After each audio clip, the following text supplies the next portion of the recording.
Welcome, friends, and to our show. It's been a few weeks. I think we've had a little bit of time off, so it's exciting to be back. And I you'll notice that I've been painting, and I can't seem to get some of the paint cleared off in our house. So if you see paint marks, I'm not getting tatted up or tattooed.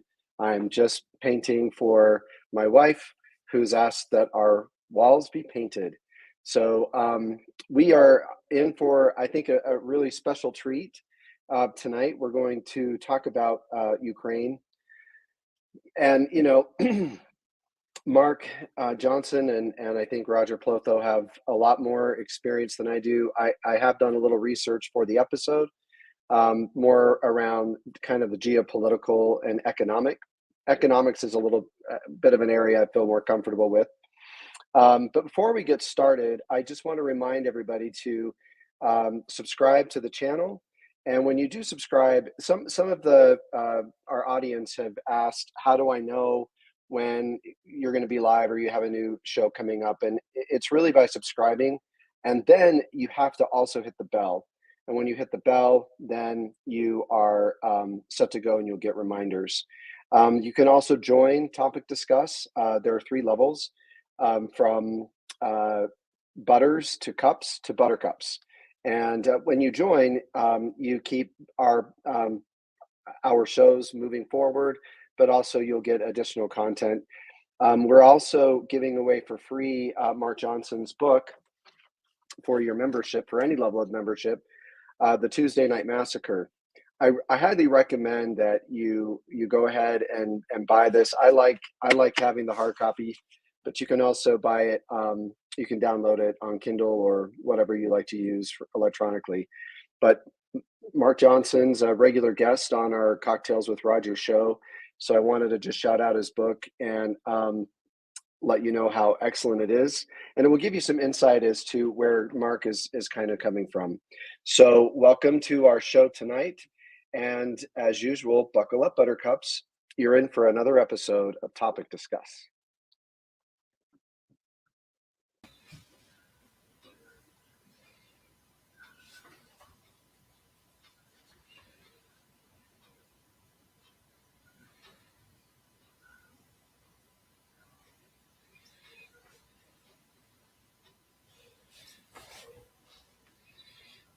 Roger, Mark, welcome. It's good to see you. Hi, Gary. Hi, Roger. Hey, Mark. Hey, Gary. So the last time I saw you, you were traveling through St. George. We had a delightful evening with our significant others talking about the world. Where did you go from there?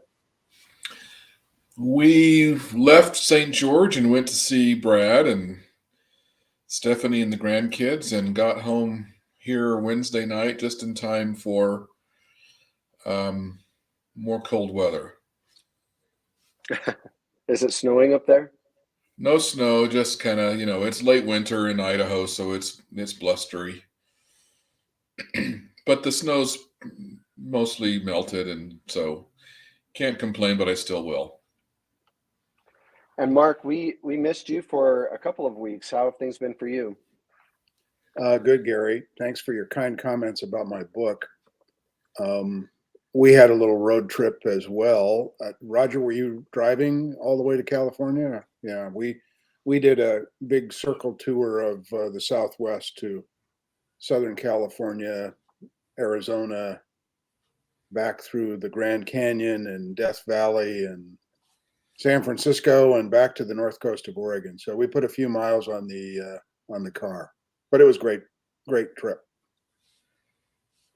So we have a pretty packed show tonight, and I've attempted to put together some slides and just to kind of help guide our conversation and where it can kind of evolve to. So bear with me while I try to share my screen here. That's kind of new for me. So one question that I wanted to get started with while I work on this in terms of the PowerPoint.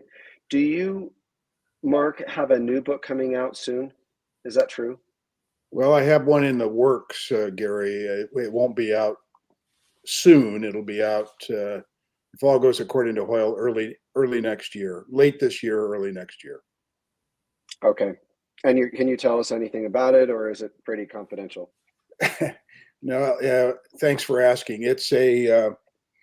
It's another book on U.S. Senate history, as my two previous books have been, focused on the decade of the 1960s, and the relationship at that time between the partisan party leaders of the Senate, the Democrat Mike Mansfield from Montana, the Republican Everett Dirksen from Illinois.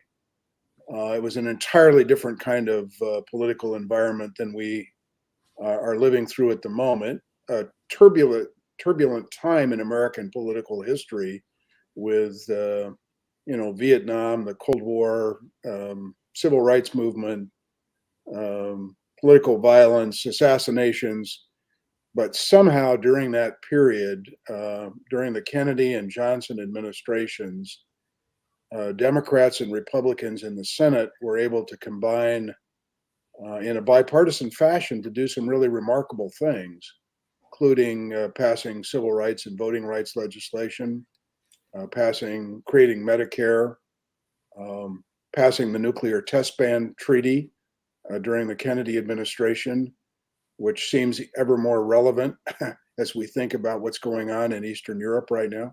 So it was a remarkable time where politics worked a lot differently than they do now, in no small part because of the leaders of the Senate, Mansfield and Dirksen, who were two truly remarkable American patriots.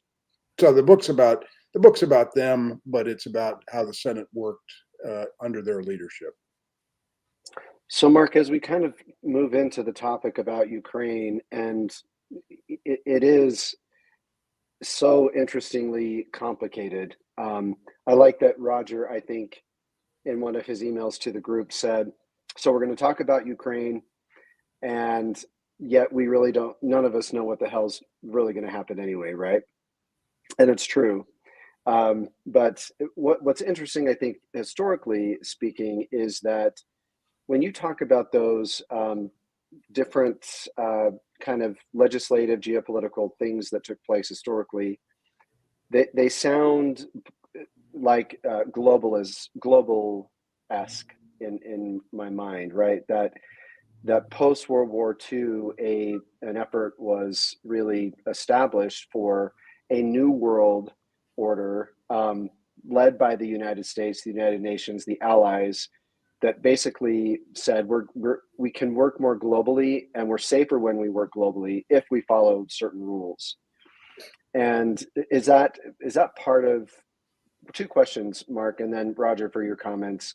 Is that part of what they were doing when you mentioned these different deals and actions? Was globalism kind of their thinking, and is globalism starting to recede? Mark, and then Roger. Well, I think Gary, the short answer is yes. I think that was the vision of the post-World War II political leadership in Europe and in the United States.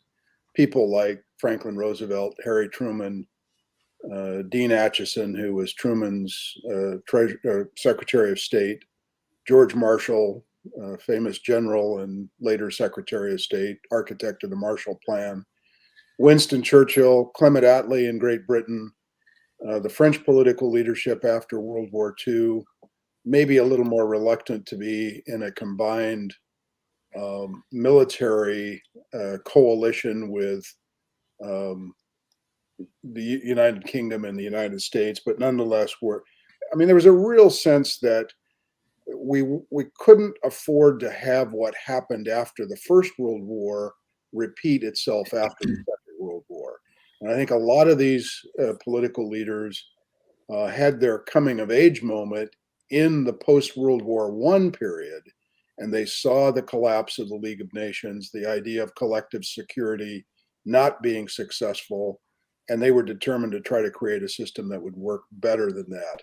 So even in the late 40s, you're seeing the impulse from British and French political leaders to create what is now the European Union. Sadly, in my view, the UK exited from the European Union in a way that I think is going to be to the detriment of both their economy and the security of Eastern Europe or Western Europe. But nonetheless, to summarize the point, they were clearly trying to create a rules-based system through trade, through military alliances, through treaties, in order to try to maintain the peace. And for the most part, they did a pretty good job of it for a long, long time. I mean, we've had, regional outbreaks of violence and, disgusting wars in the Balkans and elsewhere in Europe. But this current situation in Ukraine really marks, I think, a decisive moment when it seems like that post-World War II consensus is really being pressed by a Russian dictator. Mm-hmm. Thoughts, Roger? This is a topic about which it is easy for me to be humble. On most of these topics, Mark is far more knowledgeable than I. Here's my contribution. All of the best laid plans can be disrupted by one human being, and I think we're seeing that with Putin. I think he's doing things that are irrational, and the whole idea that you can predict the future based on human beings acting rationally has always been a flawed idea, and you can go back in our own history, in the history of pretty much anywhere, and that is true. One of the things that you learn in studying history, and this is what I admire about Mark's work, is that he brings into the conversation the particular idiosyncrasies of human beings, which ultimately, goes you can't. It's hard to explicate something without trying to understand the human nature of people, and because of that, we are always wrong when we try to predict the future. I have referenced this book a number of times, and I got it back out again today. A book called Noise, which came out last year, written by Daniel Kahneman, among others. He's a Nobel laureate. It's called Noise, A Flaw in Human Judgment. And the whole point of the book is how human judgment is pretty terrible when we come down to it. We're not very good at, whether you're talking about courtrooms or politics or economies or what have you. We don't act rationally. We aren't good at predicting even the short-term future. And while I think everybody has been watching the Ukraine and the other former satellites of the Soviet Union with great interest, I don't think we could have predicted the ferocity of what one madman is up to here. Mm-hmm. And that's always the kicker. That's always kind of the outlier that you can't imagine. I'm sure Putin's own people around him are just looking around like, what did he do? So that's where I come out, is it's just it's very messy, and I'm very reluctant to embrace anybody who says, well, here's, even looking backward. And again, I turn to Mark, and I'd be interested in your thoughts on this, Mark, but trying to understand history in the rearview mirror is really hard to try to get cause and effect, to understand causation and correlation, all those kinds of things, even when we have as much data as we can. And Mark is a relentless researcher, but it's still hard to piece that together and to try to do it in real time. When I see people on CNN or elsewhere with such certitude explaining what's going on, I don't buy it. Especially with as much misinformation as we have. So back to Mark. Mark, so with your research that you've done and your historical perspective, specifically with the Senate, but any part of the United States government, have you seen a trend in our own country, in the United States, to move away from that global order and move in a different direction? Yeah, absolutely. And it's one of the things that I find the most astounding about the moment that we live in. Just to give the historical context, which is what I'm always striving to try to do. You think about Ronald Reagan, who became president in 1981. At, some would argue, the absolute height of the Cold War. He labeled the Soviet Union, the then Soviet Union, an evil empire, locked into a no holds barred arms race with this gigantic communist empire that, for all the world, we thought was constantly on the march to expand. And the Republican Party, the conservative movement in the country, was absolutely united behind Reagan's idea that we had to drive a stake in the ground, make sure that this kind of dangerous expansionism on the part of the Soviet Union would be contained. You remember that the Soviet Union had gone into Afghanistan in the late 1970s to destabilize the Afghan government, install its own puppet government, and basically fight against an insurgency there for many years. And the United States was actually supporting some of the people that we are desperate to get off the stage right now. But that was, the political environment of the 1980s, with a Republican Party that was all about national security, peace through strength. Reagan's famous notion about dealing with the Soviets, trust but verify. It was a hard line, some would say hard-headed view of the way the world worked at that point. So flash forward ahead 40 years, and you have elements of the conservative movement now that are openly apologetic for Putin, openly embracing him, including a major cable television news network, which is, I don't think there's any nice way to say it in an objective way, they're a mouthpiece for Kremlin propaganda coming right out of Putin's propaganda machine. So what has happened there to that political movement, that it has gone from this kind of hard-headed, no-nonsense approach to Russia and the Soviet Union then, to a conservative movement now that seems to hate Joe Biden and the Democrats more than it hates what is happening with Vladimir Putin. And I'm not painting the whole party with that brush, but there is certainly an element, and certainly a lot of people who are trying to displace more mainstream conservatives in political office are embracing a lot of the nonsense that goes along with being an apologist for Vladimir Putin. Okay, that's just an amazing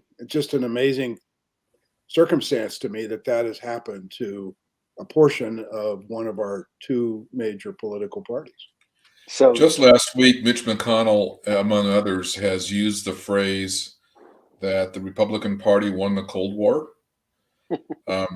which is always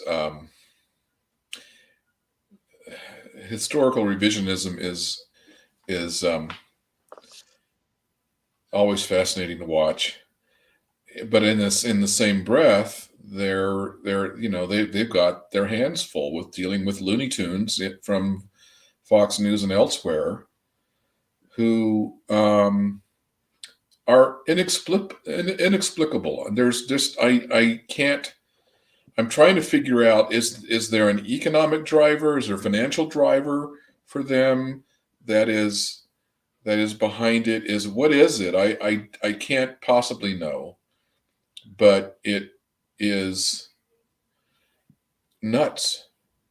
So, with that said, I'm going to attempt for the first time my little slide deck, because you've led right into kind of the outline, so it's perfect. So let's see if it works. Does that work? I see a slide. Right. All right. So the first, oops. Oh, that's the wrong one. This is the wrong deck. Well, the first thing that I had actually brought forward or put together in a PowerPoint was the article that I think it came from Mother Jones, and maybe one of you can kind of expound on this while I try to get that slide back up. But the elite Kremlin memo to the Russian media: it is essential to feature Tucker Carlson. What's that about? This is Mother Jones Magazine. David Korn is the reporter, a very credible, serious reporter. Among other scoops that he's had was, you might remember, during the Mitt Romney's run for president in 2012, David Korn broke the story about Mitt Romney and the 47%, where Romney said that 47% of the voters were basically never going to vote for him because they were essentially so beholden to government handouts that there would never be an opportunity to appeal to them. So David Korn somehow got a hold of this memo from Russian intelligence or Russian media manipulators that basically said feature as much of Tucker Carlson on Russian television as possible, because it's providing credibility to the Kremlin that this major American media personality is essentially parroting talking points right out of the Kremlin. I haven't seen any comment from Fox News about that, but all you have to do is believe your own eyes when you see that some of these Russian information channels, RT is one of the big ones that's focused in the United States, they're featuring his stuff all the time. So, back to Roger's point, hard to understand the motivation.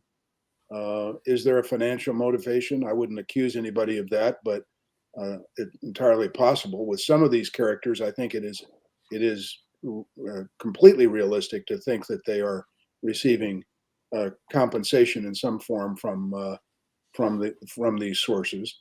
But the fact remains that they are spreading misinformation, parroting talking points about Putin's Russia, undertaking so far some of the worst atrocities of the 21st century. Go ahead, Roger.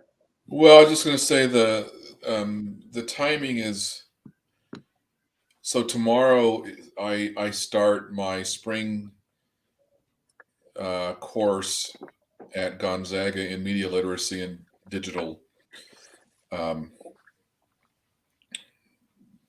It's the graduate course in media literacy at Gonzaga that I'm teaching, and we're going to put Ukraine and Russia front and center because it's an opportunity to use what's happening in real time to illustrate both theory and practice in media literacy. It's back to Mother Jones and David Korn. I agree with you, Mark. Mother Jones is occasionally uneven in its reporting. David Korn is always he's reliable. He's a good journalist, always has been. He's really sharp, going way back. He's been with other places as well. So that's what gives me confidence that this is a good source, and So it's just Roger, astonishing. Roger, one of the things that I was hoping you would do with your expertise through these slides is just helping our audience. It's a mini education.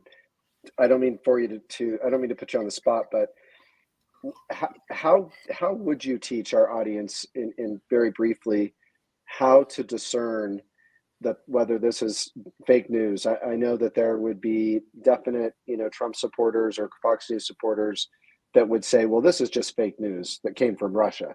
So maybe 2 or 3 points on how to use media literacy to understand if this is a credible source.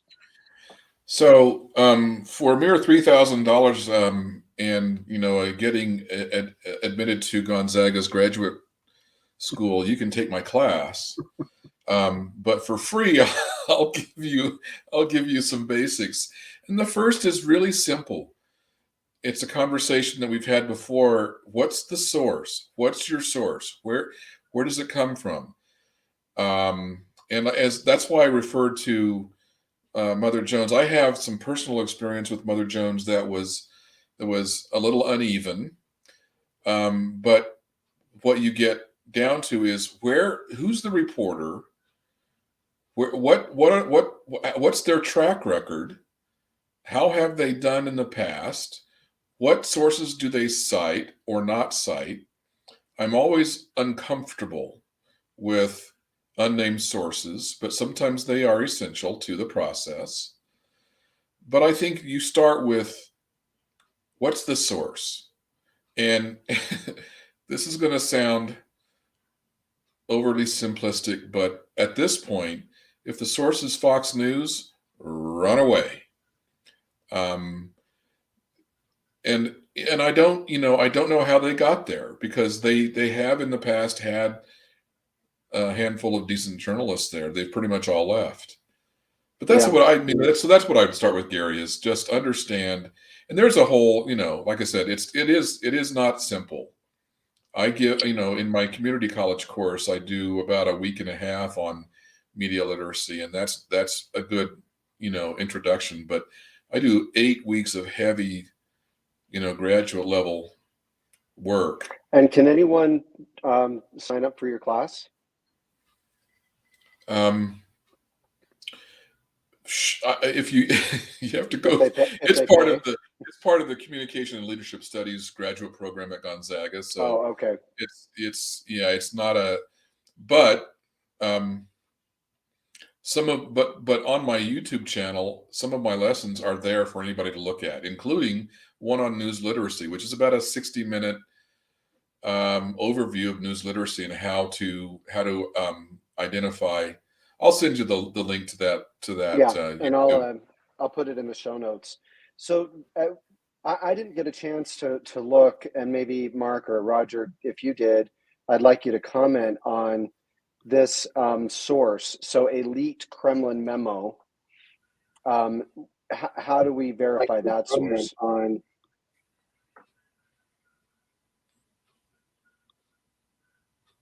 Or did I lose you? Sorry. No, I think this is for Mark, and I don't really. So far, again, Corn is a reliable journalist, and that's where you start. What's beyond that, I haven't followed it back to where it came from. It is being re-reported out there, but and the thing is, it'll be interesting to hear whether and how Fox responds, and if they will try to claim that it's somehow bogus. So far, nothing. So Mark, did you? I think we lost you for a second. Can you hear us? Okay.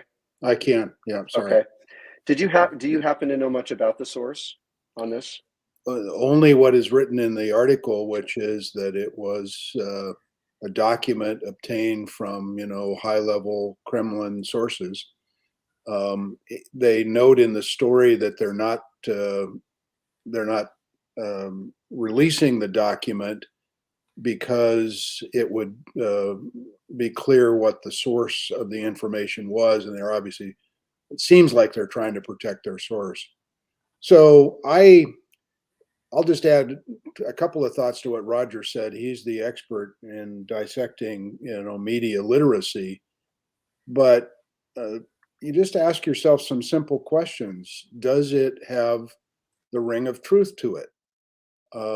Does the fact that Tucker Carlson has been on television for the last couple of weeks consistently championing talking points that are the same as Russian media and the same as official pronouncements coming out of the Putin regime, does that make sense? You can evaluate that based upon your own reading of a whole bunch of sources out there. There's many different outlets every day that are reporting on what the Kremlin is saying about what is happening in Ukraine. The fact that Putin has described it as a military exercise as opposed to a full-blown invasion to take over the country. You just, what are your eyes telling you? Number one. And then, I think the other thing to ask is, as Roger suggested, if there is a good answer or a good counter to David Corn's reporting, what is it? And evaluate the veracity of what folks that might defend Carlson would say about the charge that he is basically a mouthpiece for the Kremlin. It's not as if kinds of, just do your own analysis. And the fact that they don't respond or they don't engage on a serious allegation of essentially journalistic impropriety, then that tells you something, it seems to me. it's not as if this is out of character for where Carlson has been on this issue. He's basically taken the position of Russia. He's compared the Ukraine to Mexico and Canada, which is completely, of course, that's crazy, obviously absurd. So it's not out of the blue. It fits within the whole series of events and where he is. My only reluctance in even talking about it is I don't want to bring any more attention to this guy because he's a loony. And and people who watch his program are becoming loony too. And this isn't the first time we've had crazy people that become popular and capture the imagination. And here's the other thing I wanted to just mention. I talk about this in my classes. When we talk about we talk about people like Carlson as if they're just all over the airwaves and you can't avoid them. Well, they capture, give or take, 2 to 3% of the American households. Okay, on any given night, they have a tiny. Their influence is exaggerated by the fact that they get repeated over and over and over again. But their viewership, his viewership in particular, is old people. Not that there's anything wrong with that. Being one myself. B, a tiny percentage of the American population. C, they are already with him. He's speaking to his choir. And so the danger I fear in talking too much about nutters like this guy is that we give them a bigger microphone. And I don't have an answer to it because I understand that he needs to be shadowed down and he needs to be challenged. I don't have a good answer for it between, on the one hand, do we want to repeat his lunacy? On the other hand, if we don't, is he going to just continue to get away with it? And I don't have an answer to that.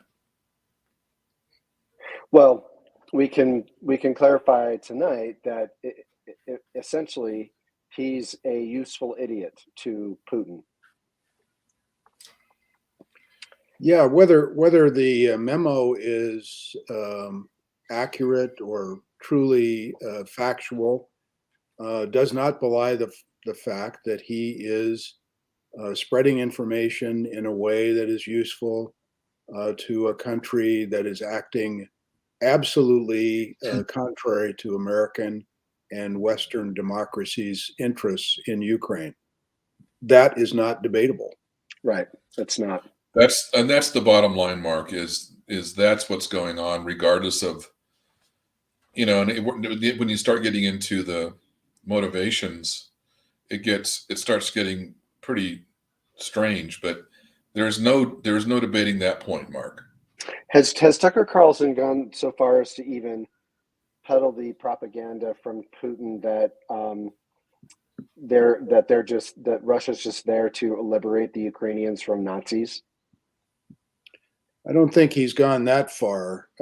He has essentially walked right up to the line of saying the West and the United States created the environment that required Putin to do what he's done by suggesting that Ukraine at some point might become part of NATO, and that Putin had to act in Russia's best interest to prevent that from happening. I mean, that's the implication in some of what he has said. So, but I'm not sure he's gone so far as to, actually turn the absolute world upside down and suggest that the Jewish president of Ukraine is a Nazi. But wait for it. We'll be watching, right?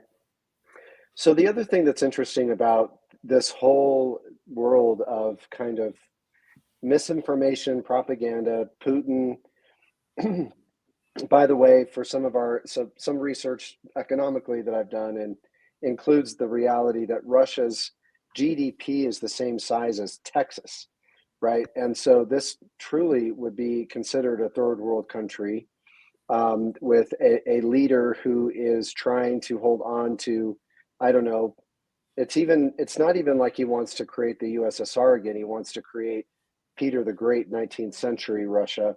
So we have this propaganda and kind of misinformation and living in a false reality going on. And that leads us to the next slide. This in our own country and probably throughout the world, we have an article here about the Russia-Ukraine war, creating this idea for some Christian groups within the United States to wonder whether this is the end of the world. And I put a little link here. I didn't have a chance to take a screenshot, but there's a Rapture Ready index that you can go to see how soon the rapture is going to be based upon these different indices.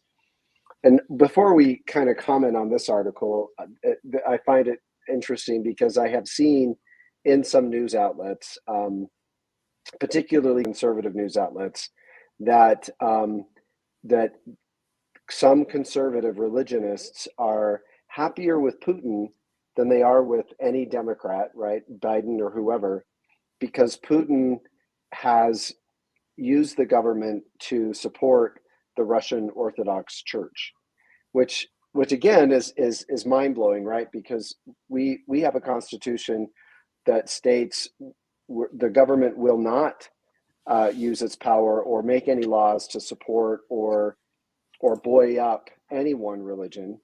That definitely has happened in Russia. The Russian Orthodox Church is the state religion, and there's certainly some vendettas that the Russian patriarch is kind of going after as well through this whole war. Thoughts about this article? Do either of you want to kind of take a first shot? I think Roger, you sent this, so I'm gonna throw the ball to you first. So I'll make a brief comment. Mark and I are way older than you are, Gary, and we are of the generation that used to hide under our desks during air raid drills and such during the Cold War of the mid to late 60s. So I remember that very, very to this day. And so, when I talk to some of my friends who are younger than I and they find this terrifying, I tell them, yeah, it's terrifying. I've been here. We've, we literally, as if hiding under your desk could save you from whatever. Um, Also, being a fifth generation Mormon, I grew up with the belief that the apocalypse, the second coming, whatever you want to call it, was literally weeks, if not months away, or We're in the years, 11th months, hour of days. the I mean, it 11th was hour. just, it was just around the corner, and this was part of the orthodoxy of the church at the time. And so, I grew up truly believing that I would not live to middle age. It was just how we grew up. And every crisis was the crisis, the signaling moment of the triggering of the last. I remember I had a scoutmaster when I was 14 years old or 13 years old who we learned our knots in scouts so that we could build bridges across rivers to go back to Missouri. And this is a long story, Mark, that you don't. But and I actually had the temerity to ask this guy, why don't we just drive? I know. Well, there will be whatever.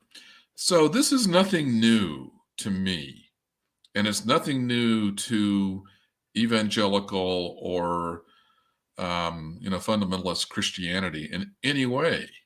This has been part of the doctrine for a long time, and assuming this one passes, there will be another one, and there will be another one. And the unfortunate thing is that you can make things happen that otherwise wouldn't by believing in them, and that's Right. where it gets a little scary. It's not trivial that we start believing that these are, whatever happens now, and you can go back from this moment back 50 years and point at 25 different moments when people were convinced that this was the one. Right. So it's not constructive, it's not helpful, and it's not trivial. Gary, I'll just read two sentences out of the story. It's an Associated Press story that was published on March 10th, 3 days ago. Mega church pastor Robert Jeffress, addressing a congregation at the First Baptist Dallas, said, and this is a huge, evangelical church in Texas, said many Christians are wondering, in the face of the carnage in Ukraine, quote, why does God permit evil like this to continue? Are we near Armageddon and the end of the world? We are living in the last days, Jeffers says. We have been living in the last days for the last 2,000 years. We don't know. Is this the end? Is this the beginning of the end or the end of the beginning? So he's kind of covering all of his bases there by saying we've been living in the end days for 2,000 years, if you believe the Bible. I don't know. I'm not have any theologic background other than a little bit of Sunday school and converting to be a Catholic when I became an adult. My idea is that of theology is that God imbues us all with free will, gives us an opportunity to take care of our own business, gives us the freedom to make choices, often bad choices, frequently bad choices. You look at the broad sweep of world history.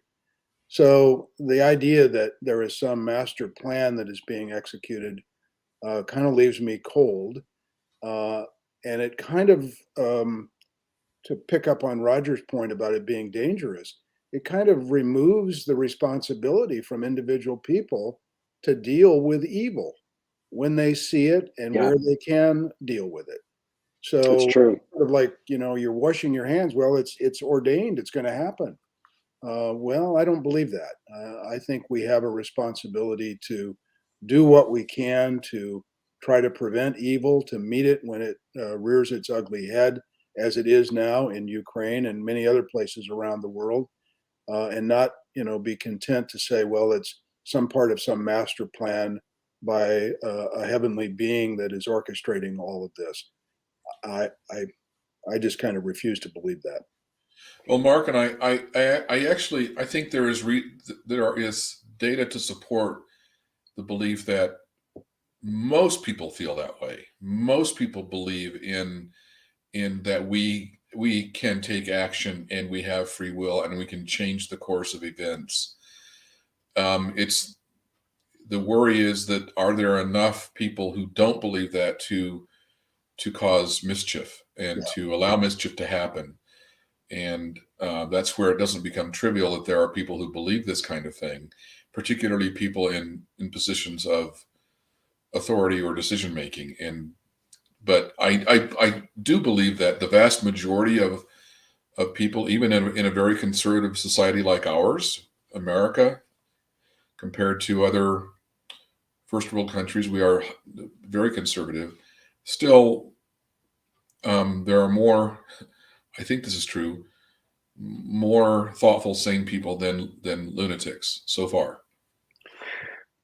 Well, Gary, if I could just real quickly, that's a good transition point to a point I wanted to make earlier, Roger and Gary.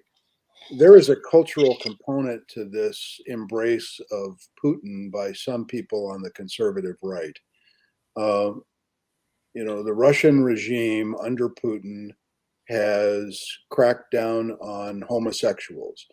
There is no free press to speak of in Russia these days. There is a notion that a white culture, if you will, is the way of the way of the future, the way to the only possible way to the future. So there is some symbiotic relationship there between some beliefs on the conservative right in the United States and what is coming out of Putin's ideology, whatever the heck it turns out to be. An anti globalist viewpoint, an anti Western point of view, anti immigrant point of view. So, all of that kind of lines up in a curious way to kind of reinforce the culture wars, I think. And that's part of, I think it's a piece of the explanation for why some people on the conservative right have been willing to throw in with what Putin is up to. You know, once upon a time, there was a man.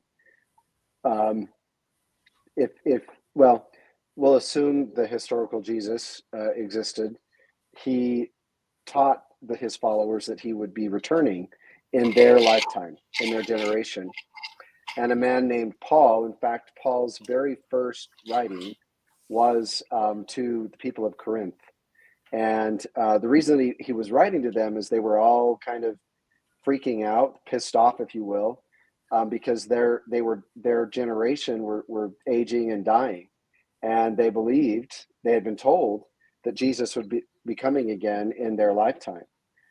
As an apologist, Paul, in his letter to them, basically said, "Look, you know, he basically is trying to explain why they haven't seen him again. Um, in fact, he describes or explains that the resurrection's not going to be Jesus coming back in a physical form.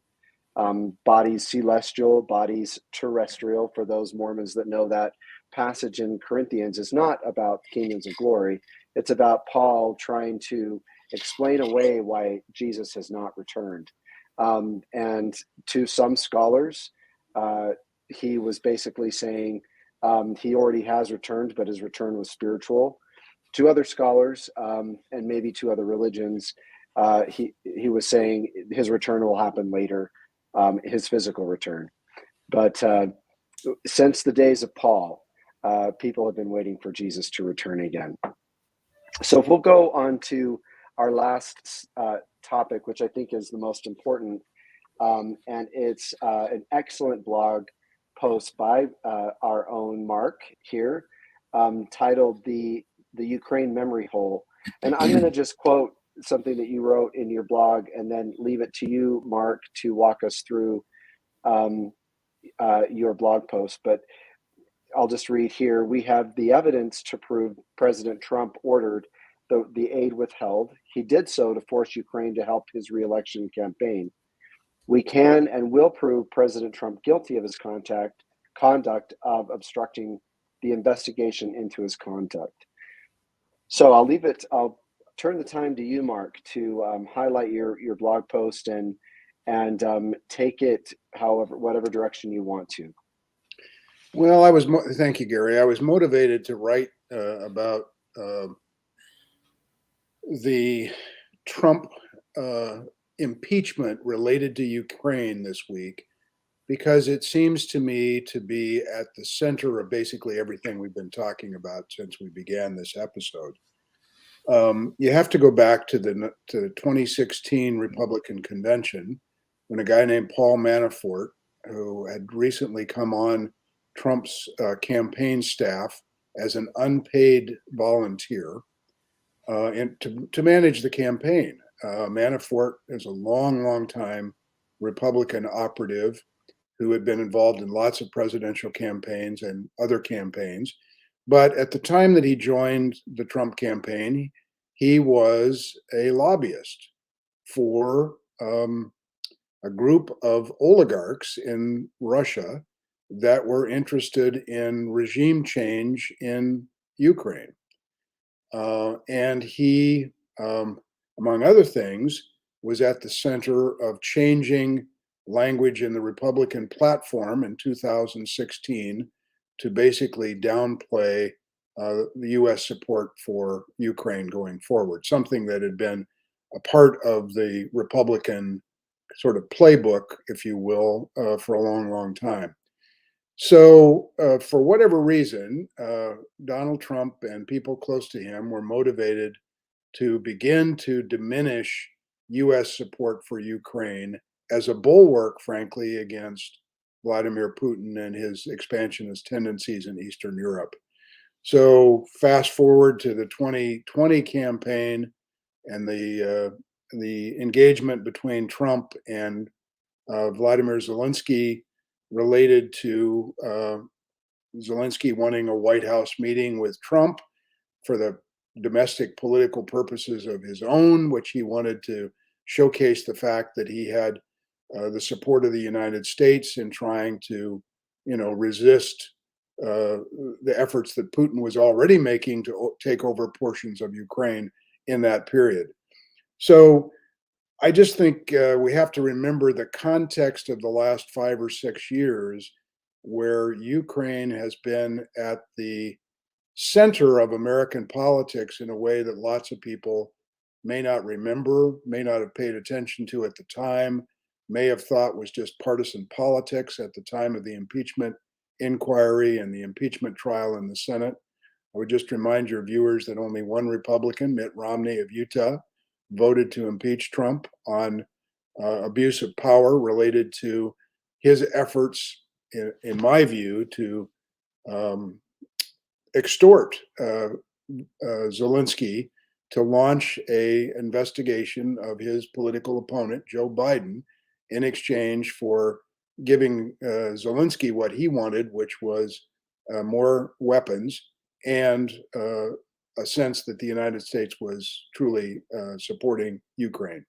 So you just have to remember that in the context of what's going on now, and it puts the lie to a fundamental Trump lie, which is that he was really tough on Putin.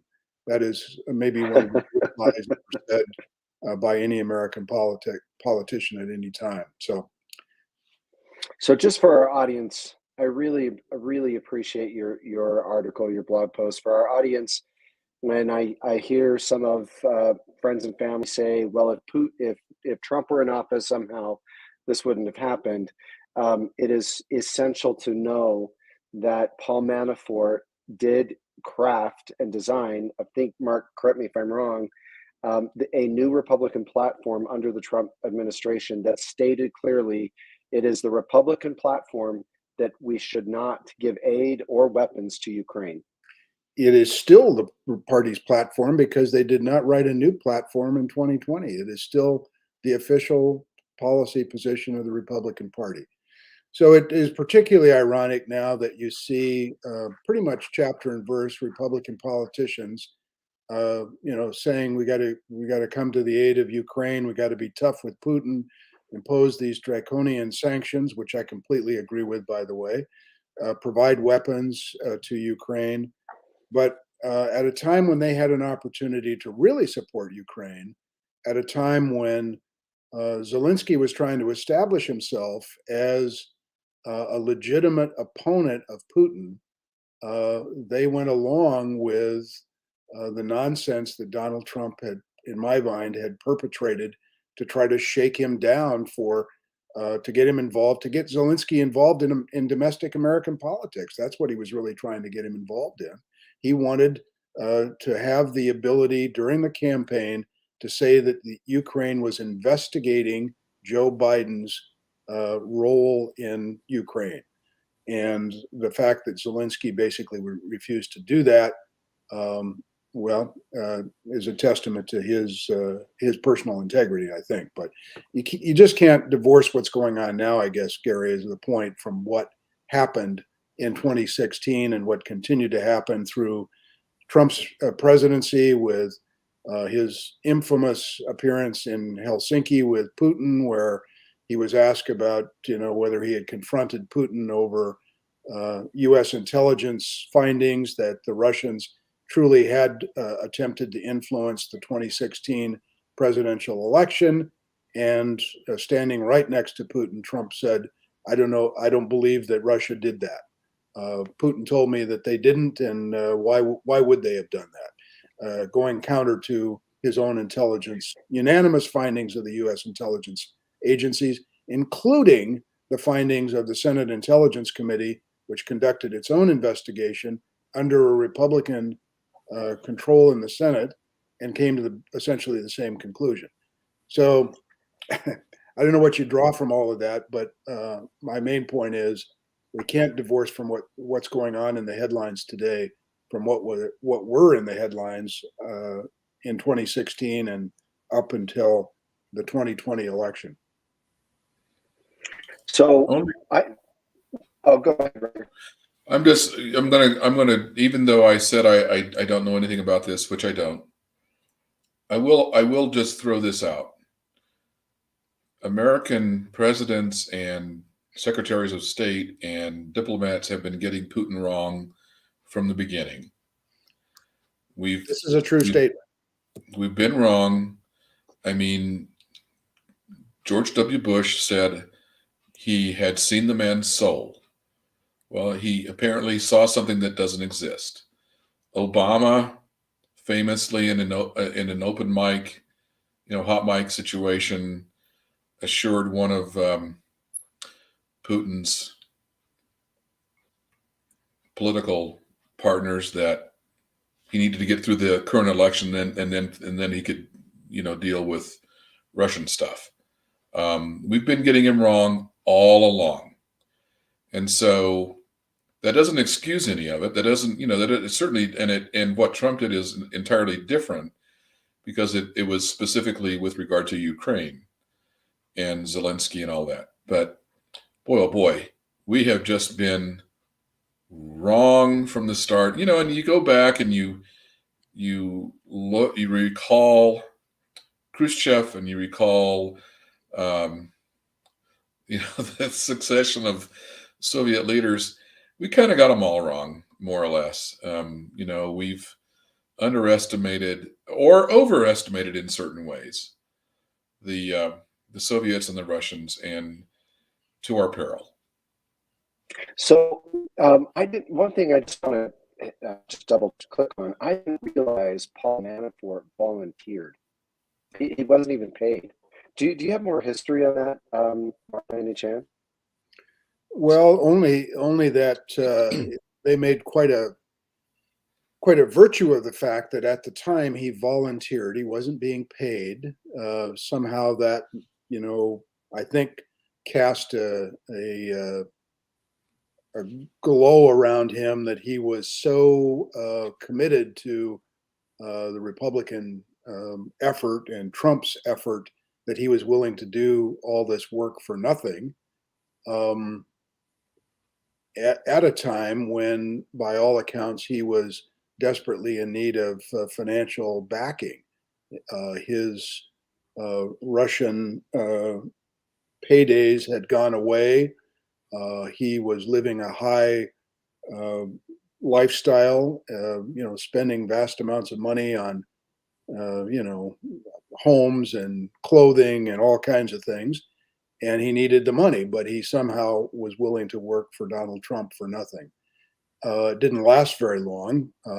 My supposition is, and I think it's a fairly informed supposition, is that he was betting on a big payday down the road by being able to help influence the outcome of the election, put the United States in a position where you'd have a president in the White House who was more sympathetic to Putin, less enamored with a Ukraine that might become part of NATO, that sort of thing.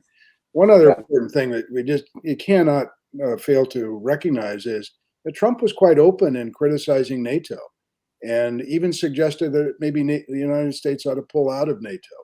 There's been a couple of books written since he left office that make that point explicitly, that he was prepared to do that had he been able to secure a second term. So where would we be today if the United States had pulled out of NATO?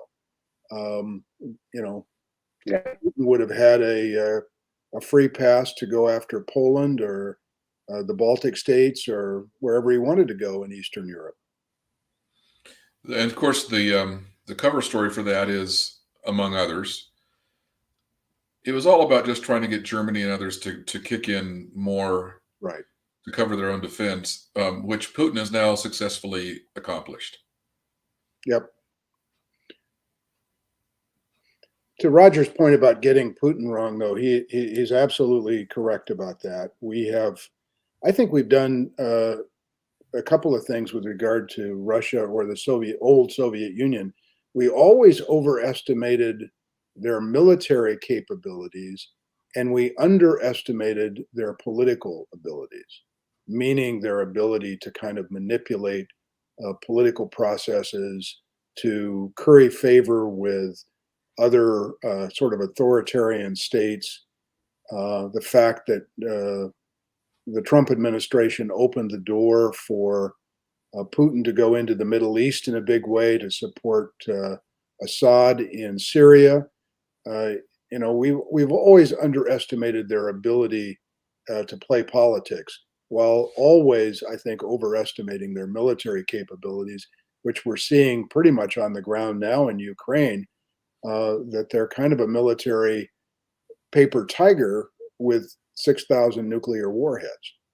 So that's the bottom line. Is they're and you said this earlier, Gary. They're a bit of a third world country with nukes, and we've they're not very good on the ground, but we've also underestimated their capacity for cruelty. And yes, yes. again, it's To being their played own in soldiers.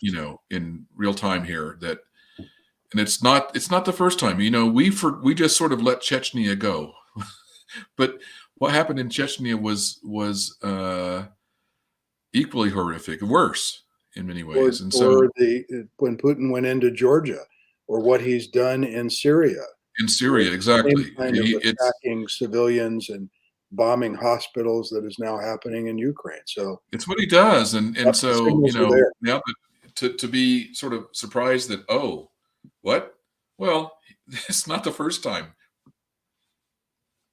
So we're gonna wrap up the show with a session that is supposed to be fun, but I know that it's a serious topic. But we're gonna do a prediction. It's Nostradamus session, Hearing from both of you on what you predict is going to happen. I know it's unpredictable, but I'd be interested just in hearing, based upon your experience and understanding history, what you think will be the result of this action, because partly because what we have seen Putin do, I don't think maybe he did expect the Ukrainians to fight the way that they did. Certainly, his soldiers, the Russian soldiers, did not anticipate that. So let's move into our Nostradamus session, and we'll start with Mark. I got out my crystal ball here to help me. Well, I'll just say the obvious. I don't have a clue. I think there are three likely scenarios, from most likely to least likely. The most likely is that this war will continue for some time to come. There will be a lot more death and destruction in Ukraine. And Putin may find himself in control of a country that he can never tame, never occupy successfully. I don't think they have the capability to control a Ukraine that wants to throw the Russians back out. But I think that's probably the most likely scenario, that this just grinds on for weeks and months, and there's no good outcome to that. Second outcome is that maybe there is an off-ramp negotiated by some third party who seems disinterested. Maybe the Chinese, maybe somebody in Europe can provide some kind of an off-ramp for Putin that allows him to declare victory and save face and cut his losses. Less likely scenario. Third least likely scenario is that there's some kind of a coup in Moscow, that Putin is overthrown and replaced by some equally disgusting dictator type who will come right out of Putin's playbook. And I think that's probably the least likely, because it appears that he has complete control over the security apparatus in the country. And, barring some huge grassroots upheaval in the streets of many Russian cities, I think we're going to have to deal with little SOB for a long time to come. Roger. I like to think that had I gone first, I would have said something quite similar to what Mark just said, because I think he's got it about right. I'll add two comments. One, the problem with China intervening is that they have Taiwan, and that they want to be given permission to do similar things to Taiwan at some point. And so they have that problem that they can't get past. Whether it may get to the point where it gets so bad that they do somehow become that third party.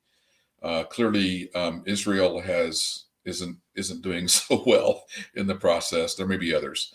I'll add a very dark fourth, which is the introduction of, at least in theater, tactical nuclear weapons, which changes everything forever. And it's just out there, and we kind of don't want to talk about it, but it's out there. And I don't think, of course, who would think? I don't think this is the trigger of thermonuclear war, but it's out there. And there are dark scenarios that are not impossible. But I think I'm with Mark. I think he's got it about. I think likely is this drags on. It's some version of our and the Soviet Union's Afghanistan in many ways. I hate to say this, but one of the differences is, forgive me, these are white folks. They're not people of color.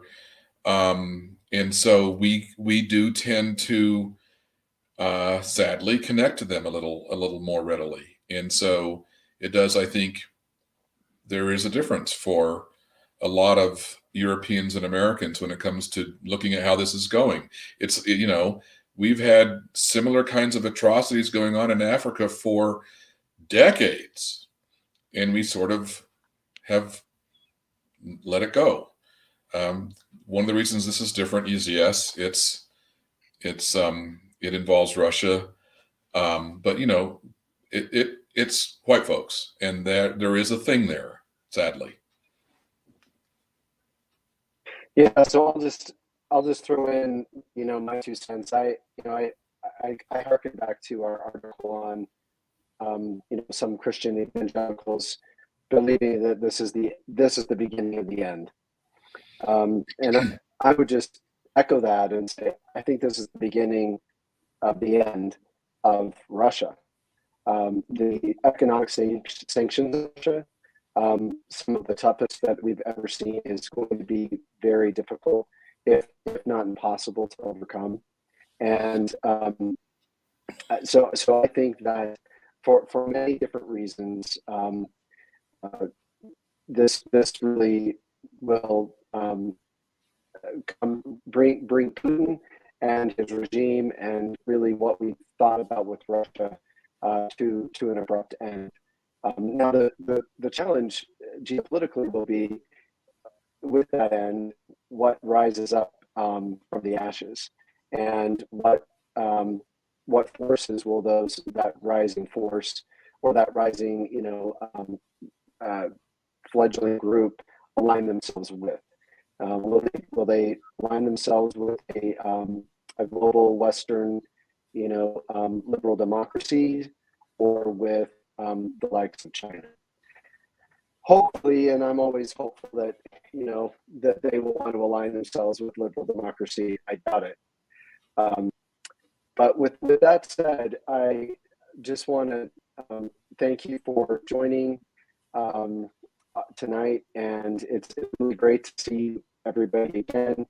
And I'm going to just also promote one more time this particular book, and I have other books, but the Tuesday Night Massacre is an excellent book. I think if you really want to understand some of the historical context we talked about in this podcast, it's really would be helpful for you to read that book. So as we close, are there any last parting comments from either one of you? I would just underscore what you said, Gary. I think the economic sanctions against Russia are potentially phenomenally important. But I think the next couple of weeks are really critical. Joe Biden, U.S. politics writ large, have to display an ability to keep this coalition together that is imposing the sanctions on Putin and his henchmen and the Russian economy.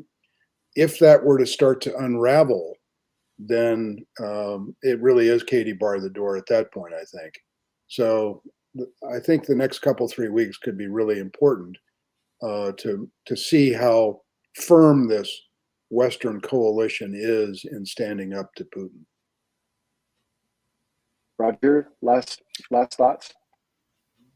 As always, I what Mark said, but I would add, I think that one of the most astonishing things to me is that Putin has managed to do what Western politicians could not, and that is bring us together. And I think that's going to. I have reason. I don't know. I know nothing. But you look at the tea leaves and you look at the circumstance and you think, I think that's probably going to stick for a while. I think he's pulled it off. He's brought us together, and thanks, Vlad. That was good job. I love it. Well, we will be watching this, right? We'll be watching this space. We're back on track, I think, with our Sunday show. So depending on what happens this week, that will give us some good content for next week. So as we sign off, thank you everyone for joining us, and we will catch up with everybody next week. Thank you for joining Topic Discuss.